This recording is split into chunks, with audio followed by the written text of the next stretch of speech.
All right. Would you pray with me for a moment? Lord, thank you for your word. It is a light to our feet. It's a lamp to our path.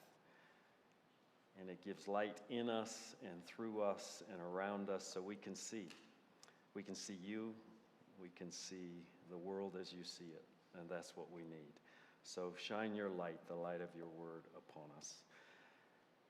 And then thank you for children.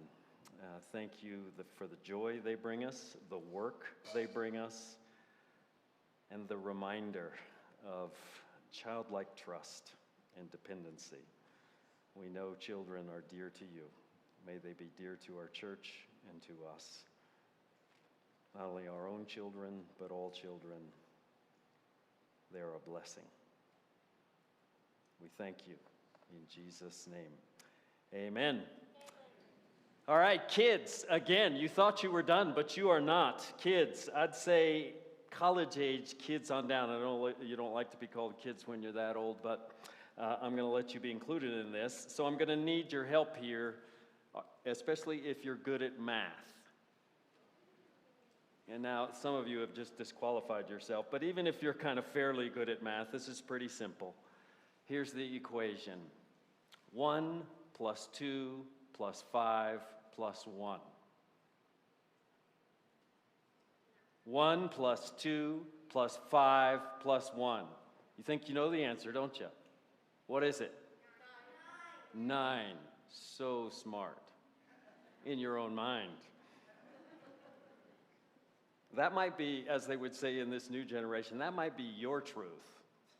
But is it the truth? 1 plus 2 plus 5 plus 1. Think hard. Equals what?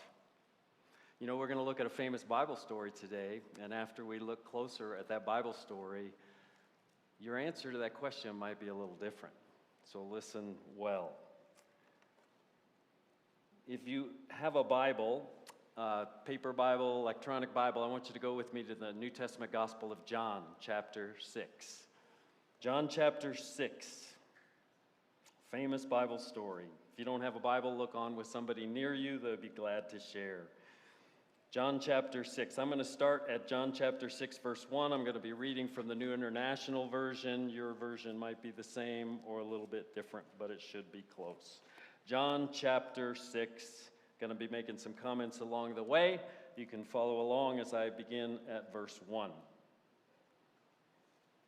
It says this. It says, sometime after this, Jesus crossed to the far shore of the Sea of Galilee. So he's in a boat, also called the Sea of Tiberias. Jesus crossed over to the far shore, and a great crowd of people followed Jesus because they saw the signs that he had performed by healing the sick. Then Jesus went up on a mountainside, and he sat down with his disciples, his followers, and the Jewish Passover festival was near. So now we know it's springtime, because verse 4 says it was the time for the Jewish people to celebrate Passover, the Passover feast, the Passover festival. That Passover festival pointed people back to the Exodus story in the Old Testament. That's when God's judgment was poured out on the nation of Egypt, but God's judgment passed over the people of Israel who had applied the blood of the lamb to their doorposts as a sign that they trusted in God and his sacrifice. God's judgment passed over those who had applied the blood. That was what the Passover was looking back to. It was also a time when God had liberated his people from slavery, had delivered them, had saved them from slavery in Egypt, and he led them toward the promised land that he had for them. And that was also when God provided for his people in their wilderness on their way to the promised land. He provided bread, manna bread from heaven. So Passover was a time to worship God. It was also a time to celebrate and remember God's power to provide for his people. God's power to provide for his people. God's power and provision. That's the background of this story in John chapter 6. Beginning in verse 5, this is what we read. It says, when Jesus looked up, he saw a great crowd coming toward him. And he said to Philip, his disciple Philip, he said, "Where shall we buy bread for all these people to eat? Where are we going to get food for all of these people to eat?" And then in verse 6, it says, Jesus asked this only to test Philip. For Jesus already had in mind what he was going to do. Jesus knew what he was going to do, but he's testing Philip.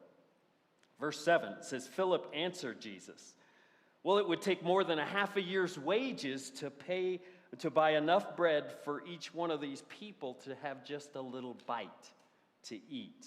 Now, it's interesting, in the original Greek language that the New Testament was written, that phrase, more than half a year's wages, in the NIV, it's literally 200 denarii.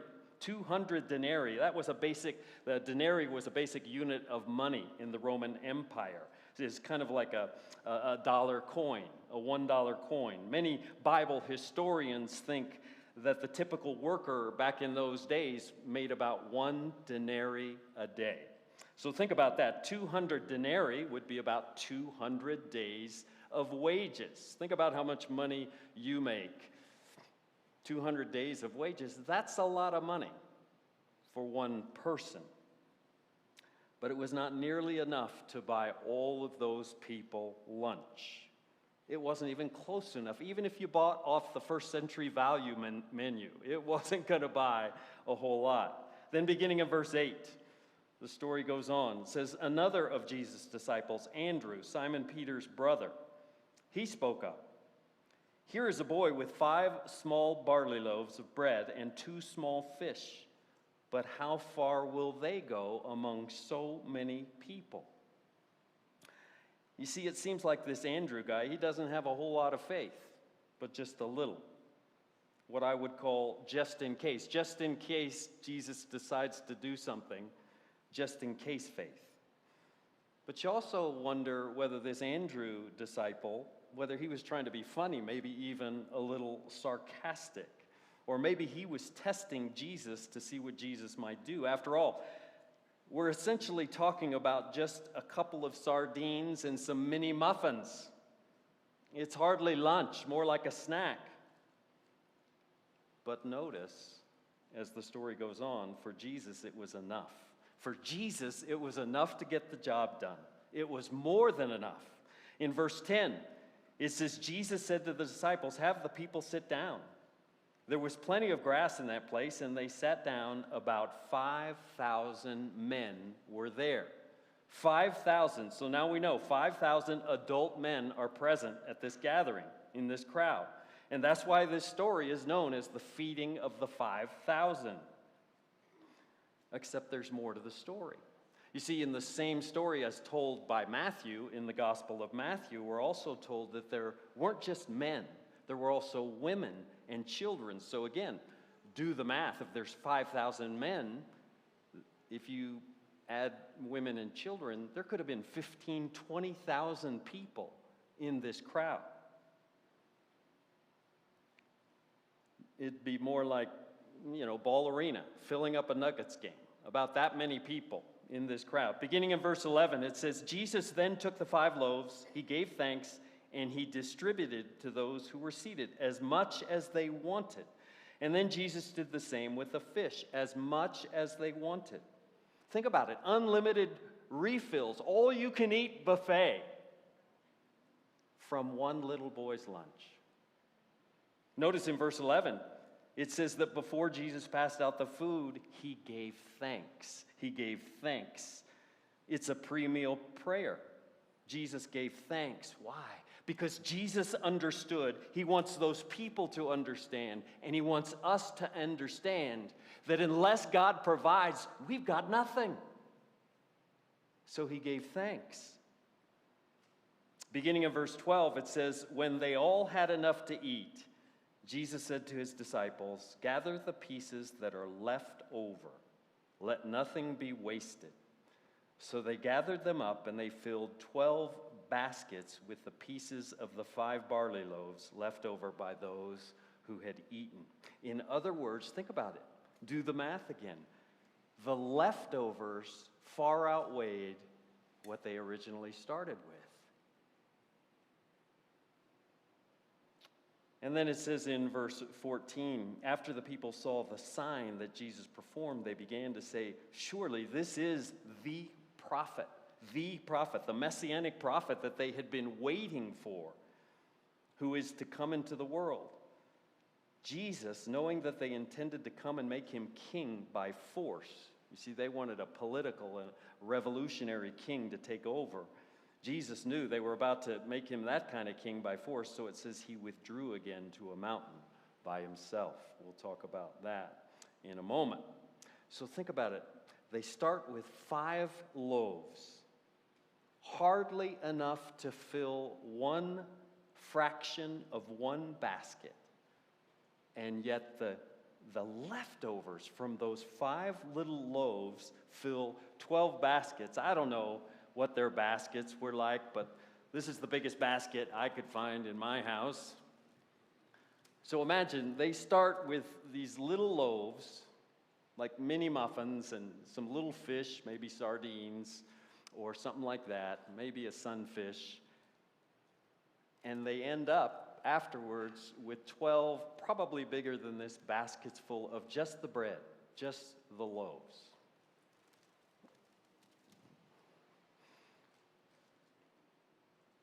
So here's a question. Why 12? Why 12 baskets? Why not 10? Why not 5? Why not 100 baskets of leftovers? The Bible really doesn't tell us. Maybe it was 12 baskets so that each one of those 12 disciples would be reminded of their unbelief and be reminded of God's power to provide far beyond what they start with. Maybe. So what about us? What about me? What about you? Are you having a hard time believing that God can and will provide for you with what you need? Are you having a hard time trusting and believing that God will give you what you need, that God will do in you what you need, that God will do through you what you need him to do, what you want him to do, what other people need from you? If you're like me, sometimes it's hard to trust him for that. Maybe it's time to pull out God's basket full of leftovers. All of his track record in our lives, through our lives, of when he's provided more than what we needed. Maybe it's time to remember all the times that Jesus came through for you with enough and more than enough in you and through you. Even though you didn't have much to work with, even though you didn't have much to offer, maybe it's time to never forget that basket full of God's leftovers, examples of God's faithfulness in your life, examples of God working through you, even though you just had crumbs to offer him. Now let's do the math again. 1 plus 2 plus 5 plus 1. 1 plus 2 plus 5. 1 little boy plus 2 little fish plus 5 little loaves plus Jesus. Now, if all you've got's a little boy and 2 little fish and 5 little loaves, if that's all you got, you don't stand a chance of feeding 20,000 hungry people. But if you add Jesus into the equation, it's not just enough. It is more than enough. Way more than enough. That's what you call kingdom mathematics. Kids, when you go back to school or homeschool or wherever you're going, when you guys go back to CCU, you tell your math teacher about that kind of math. The good news in this story is pretty simple. With Jesus, a little goes a long, long way. If you don't remember anything else from this message, remember that. With Jesus, a very, very little goes a long, long, long way. And in this story, that point, That's the basic bottom line point. It's reinforced by three truths, three spiritual truths. Truth number one, Jesus is the Son of God and the embodiment of God in human flesh.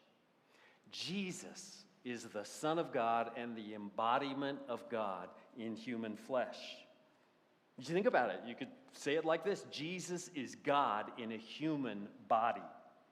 Jesus is the God-man. Throughout his life and ministry, that truth was behind everything Jesus said. That truth was behind everything that Jesus did. And that truth explains everything that Jesus does in this story. But the people in this story don't get it, at least not quite. You see, they had seen Jesus do miracles, including this miracle, with their own eyes. They were right there.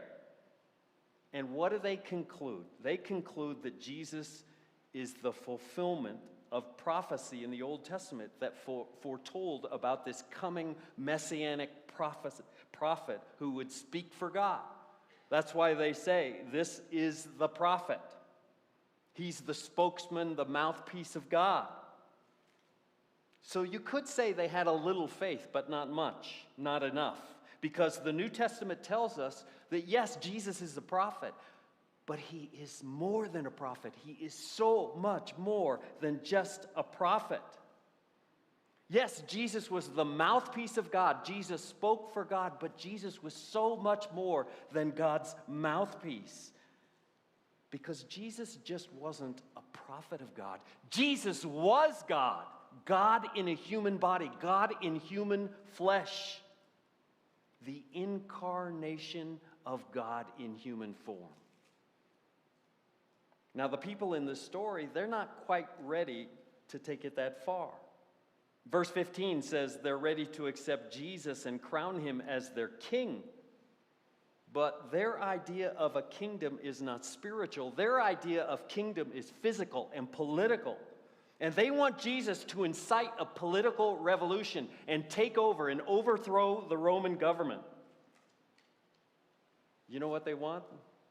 They want Jesus to make Israel great again. But that's their agenda. That's not Jesus' agenda. Jesus hasn't come to establish that kind of kingdom. Jesus said in the Gospel of John, "My kingdom is not of this world."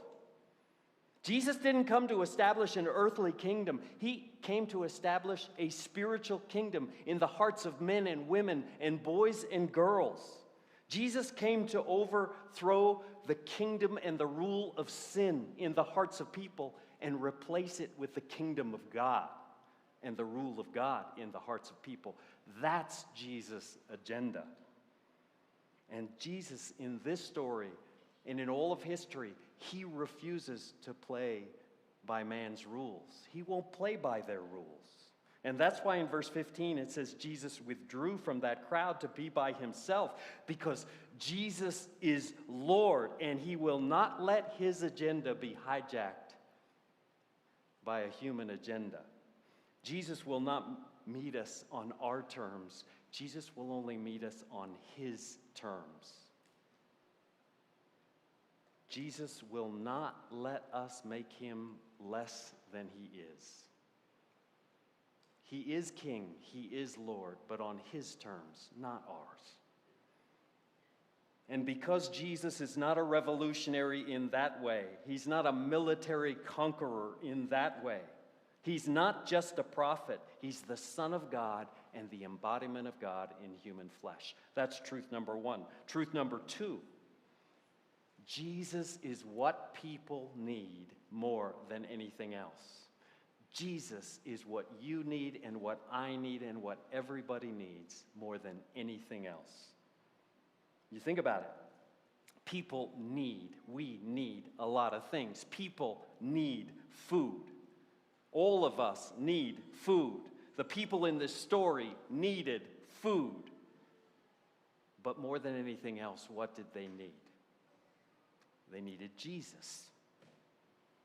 Think about in terms of money. People need money. That's just a fact. All of us need money. But more than money, what do we need? People need housing. Everybody needs housing. But more than housing, what do we need? People need happiness. People at least need some happiness and joy in their life. But more than happiness, what do people ultimately need? People need health. Everybody needs health. But more than health, what do people really need more than anything else? People need Jesus. I need Jesus. You need Jesus. More than anything else, people need Jesus. I remember at the time when I met a man named Melvin many, many years ago. I was in college. I was driving from Austin, Texas, where I was in university, driving up I-35 towards Lincoln, Nebraska, the promised land. Well, my Fiat sedan lost its transmission just outside of Oklahoma City. A friend of mine told me, you know what Fiat stands for? Fix it again, turkey. There you go. So I'm waiting in Oklahoma City for 2 days for a new transmission in my Fiat. And so I hang out with the homeless people downtown, and a lot of it was spent in the library. And there in the Oklahoma City library, I meet Melvin. Melvin was this huge man, big, thick, black-framed glasses. Melvin was a trucker, but he was unemployed, and he was living out of his car, and with the other homeless people, hung out at the city's library during the day. And I remember hearing Melvin's story and asking him, and he talked about his deep faith and love for Jesus Christ. And I said, Melvin, why do you love Jesus so much? Why do you believe in Jesus? And I'll never forget, and it was such a lesson for me. Melvin looked at me and he said, because Jesus is all I've got. Jesus is all I've got. And then I think about all that I've been given, all that I have, especially compared to a guy like Melvin. But I think I want that kind of faith where when it comes down to it, Jesus is all I've got. Jesus is what I need more than anything else. No matter what I have in this world, Jesus is all I've got. All right, truth number 3. Jesus doesn't need a lot to work with. Isn't that good news? Jesus doesn't need a lot to work with because with Jesus, a little goes a long, long way. In their versions of this same story, Matthew, Mark, and Luke tell us that when this crowd of people started to gather and grow, you know what the disciples did? They told Jesus to shoo them away. Get rid of them. Just get rid of them. Send them away. You know what? That's one way to deal with the problem. Just make it go away. Avoid it. Try to get rid of it. Better yet, try to spiritualize it like these disciples did and ask Jesus to do it. Lord, make it go away so I don't have to bear the burden. Lord, make this problem go away so I'm not inconvenienced. Lord, make this go away so I don't have to pay the price, so I don't have to deal with a headache. Make this problem go away. But think about this. What if the problem is actually a blessing? What if the problem God has brought to me is actually a blessing in disguise, just waiting to blossom? Nah, Jesus, just take it away. Don't want to deal with it. Think about this. These disciples, they failed the test. They almost missed out on the opportunity because all they could see was a problem and not the solution who was standing right in front of them. They saw impossibilities instead of opportunities, and instead of focusing on all that they had because Jesus was with them, they focused on all that they didn't have and all that they lacked. And here's the problem. When I look at this story, these disciples remind me a little of me. And maybe they remind you a little of you. And contrary to what these disciples thought, Jesus didn't need food. He didn't need money to get this job done and to give all of these people all they could eat buffet. There was more than enough because Jesus was there. There was more than enough to go around. If you think about all the other parts of the equation, were they actually necessary? Think about that little boy. Think about those 2 fish and those 5 little loaves. Jesus did use them, but did Jesus need them to feed those 20,000 people? All we need is Jesus, because he's more than enough. Sure, think about ministry and serving God, doing ministry. It costs money. Sometimes ministry costs a lot of money. Yes, serving God, doing ministry, it takes a lot of time. It takes a lot of effort. It takes lots of people willing to pitch in and volunteer and serve. Sure, doing ministry, it's nice to have a nice facility and buildings and grounds. But here's the question. Is Jesus and the power of Jesus to work in and through us limited by the resources that we have or don't have? Is Jesus really confined to what we have? Is he limited by what we have or don't have? Does the power of God to minister in and through me depend on how much time and talent and treasure I have and how smart I am? Is Jesus really dependent on that? Does he really need me to be at my best and to be perfect for him to use me? I don't think so. Because with Jesus, a little goes a long way. Because Jesus doesn't need a lot to do a lot. Think about who we're talking about here. We're talking about the one who was crucified and then he was raised again. He had power over death. He stares death right in the eye and he says, my life isn't taken from me. I give it up of my own accord. Jesus is the one who said, I will build my church. Not I might build my church or I hope I can build my church. Jesus said, I will build my church and the gates of hell will not stand against it. And guess who he's got to work with? Us. Jesus doesn't need a lot to do a lot. Just think about that disciple, Andrew. Andrew wasn't very impressive. Andrew wasn't a superstar. Andrew was kind of a behind-the-scenes guy. Andrew was always in the big shadow of his brother Peter. But in this story, Andrew's faith is shaky at best. If it wasn't for his association with Jesus, Andrew was pretty much a nobody.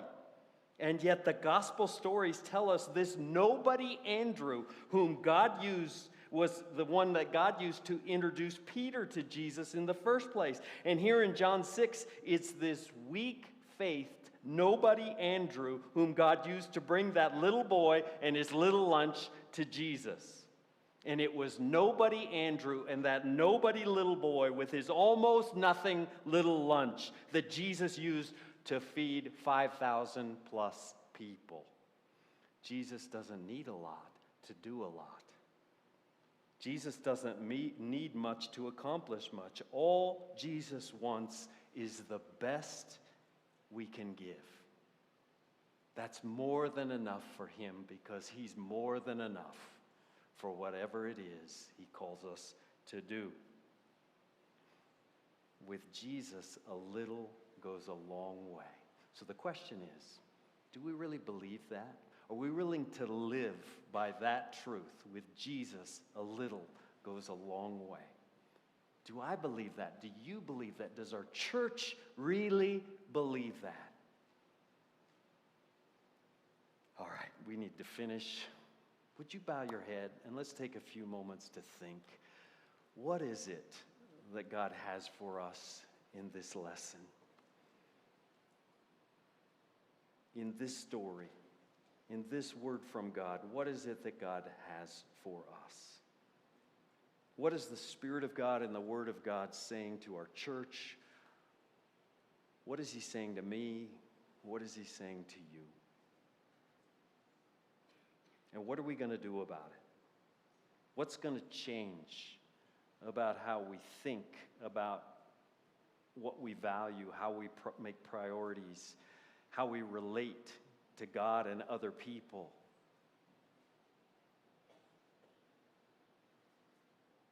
What is it going to mean in everyday life that with Jesus, a little goes a long way? Maybe for you, stepping out in faith means offering something to God. And maybe to you it's something really big. Or maybe for you it doesn't seem like much at all. It's something little. But maybe that little something is just what Jesus is looking for to do something big.